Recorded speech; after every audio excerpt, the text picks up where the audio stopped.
Hi, hello, and welcome to Rebel Unicorn Crafts. Today, I want to show you how to do a super fun painting, but I've got two different ways to do it. I got sent some pictures and a couple videos from a student who was following along with a bunch of these tutorials. These seemed like they were really popular to do about a year ago. And as soon as I saw these pictures, I was just mesmerized. I was so excited and I wanted to figure out how to paint the raindrops. So I did a bunch of experimenting, and here are two ways that I found that you can do this on paper. So I did a whole bunch of experimenting and painted this a bunch of different times until I think I actually found a couple different methods that worked pretty well. So here are two different ways to paint kind of a rainy day with a window and raindrop reflection.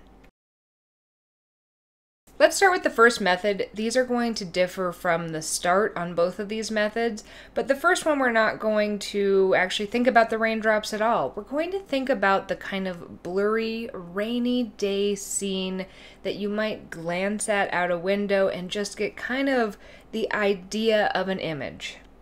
I loved the idea of doing some sort of a cityscape type thing with all the lights that shine and the different buildings and things, but I also didn't want to be super precise because, frankly, painting buildings kind of scares me, but I thought I might be able to at least allude to the feeling of a city.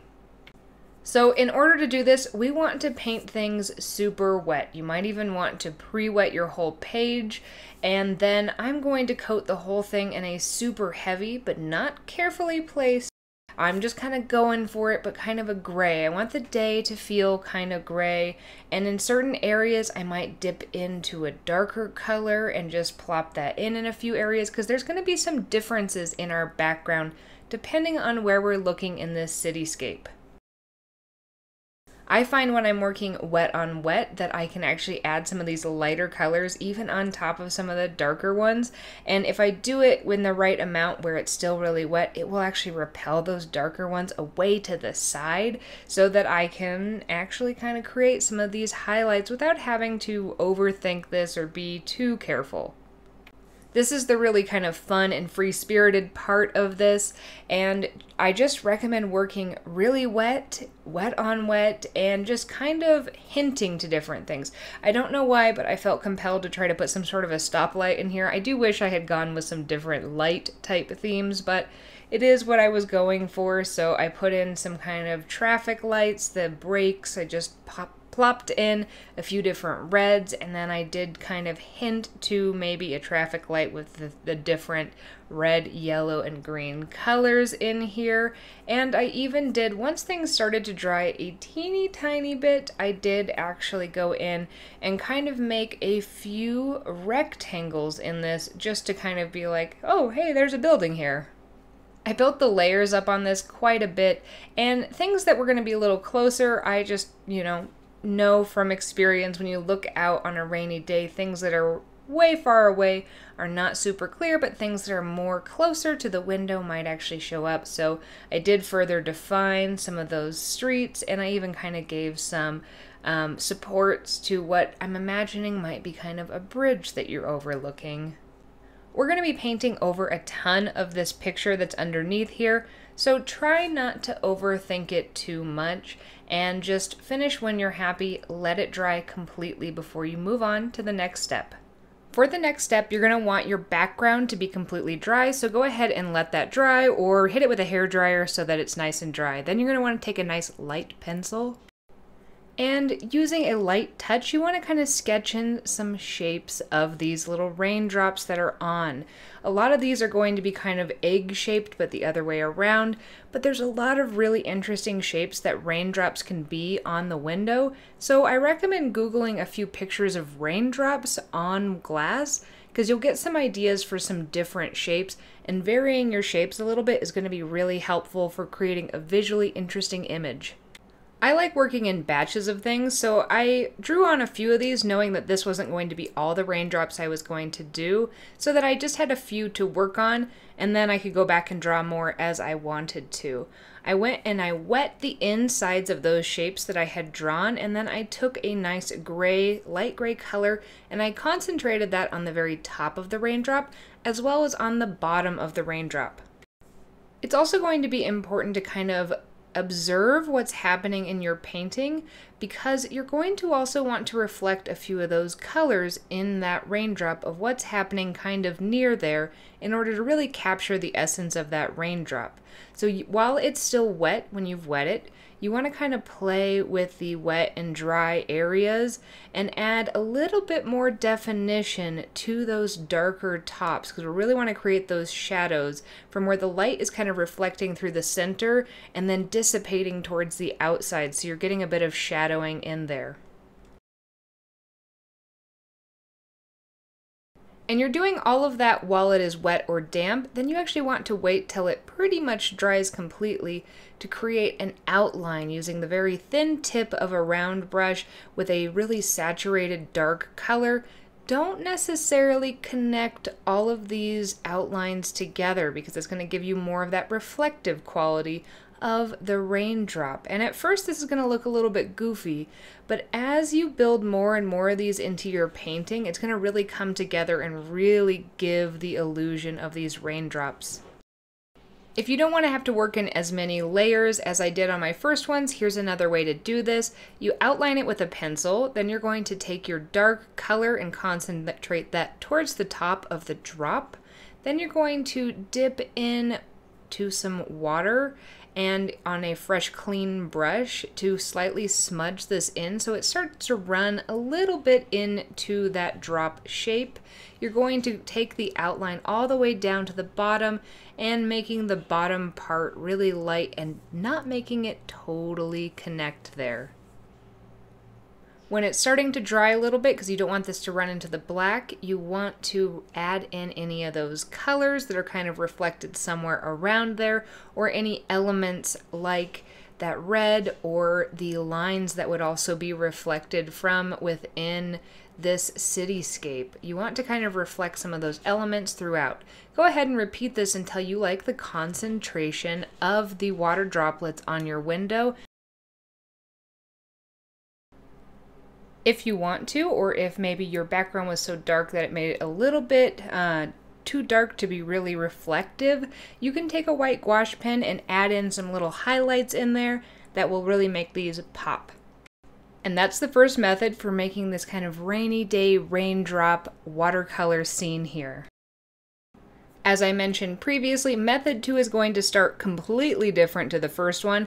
In this method, what we actually want to do is use some masking fluid or Frisket in order to preserve the white space that would be where these raindrops would be on this window.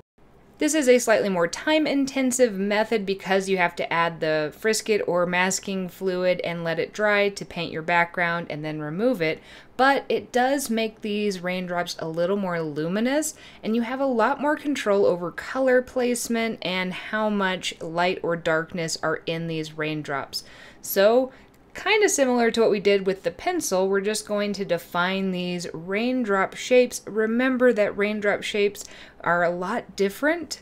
There's a whole bunch of different variations of it. Some of them might have run together and formed kind of one big blob or a long blob.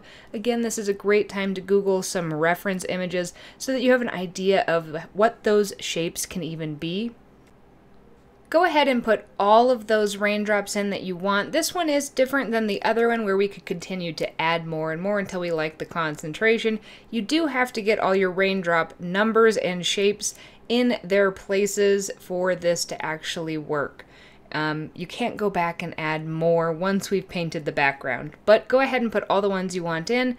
Then we're going to want to let this dry. Typically, Frisket or masking fluid should be dried overnight. Sometimes there's a little wiggle room there, but to be safe, you might want to do this the night before you actually paint your background. So make sure this is really dry before you go on to this step, but now I'm going to do my background. And in kind of a similar vein to how I did the first one, we want this to be kind of out of focus. What we want the focal point to be here are those raindrops, so that's what's going to be in focus and everything else is going to be out of focus. The best way to do this, again, is to work really wet, so maybe kind of define where the colors are going to be, and then once everything is nice and wet, go and put in maybe some hints to what is happening in that landscape, perhaps add in kind of a little bit of a fuzzy mountain peak. Maybe you even drop in a few wildflowers in the front. Do what kind of calls to you and just evoke the sensation of a landscape rather than trying to actually paint one. Then you need to let that dry completely before we actually remove the masking fluid, and the best way to do this is to take one of these little rubber erasers and just erase it off. It will help to kind of roll that masking fluid off. If you do pull it off, I know it's tempting and it is fun to do, I do it all the time, but it can rip your paper and you don't want that after you've put this much effort into something. So just use the little rubber eraser to rub off that masking fluid. Now in the other one, what we did was we reflected some of the colors that were near that raindrop, but when you actually look at a lot of those raindrop reflections, they're almost like a little microscopic ecosystem of what's happening. So they reflect almost all of the colors and basically a little miniature picture of what the entire landscape looks like. So for this one, instead, what we're actually going to do is kind of wet, and then in the center, we're going to plop in most of the colors that are seen throughout this. We are going to kind of concentrate more the colors that are seen towards the top or bottom, just because we don't have that much real estate in each one of these drops. You can go ahead and try to do all of them at once if you want to, but I like to keep a little separation so that my colors don't get too muddy and you can kind of tell what's happening. And then from here, we're going to be doing a very similar raindrop method to the one we did before, where we're going to take a dark gray or blackish color, concentrate that at the top, use a very thin line to kind of complete the rest of that outline without totally connecting everything, to have some of that reflective quality. And then we're going to take a wet or damp brush and kind of feather in that dark line into the rest of it to kind of cast the shadow over the top part. Give the same treatment to all of your raindrops on this page, and then once you're done, you've got a nice reflective rainy day kind of landscape-esque.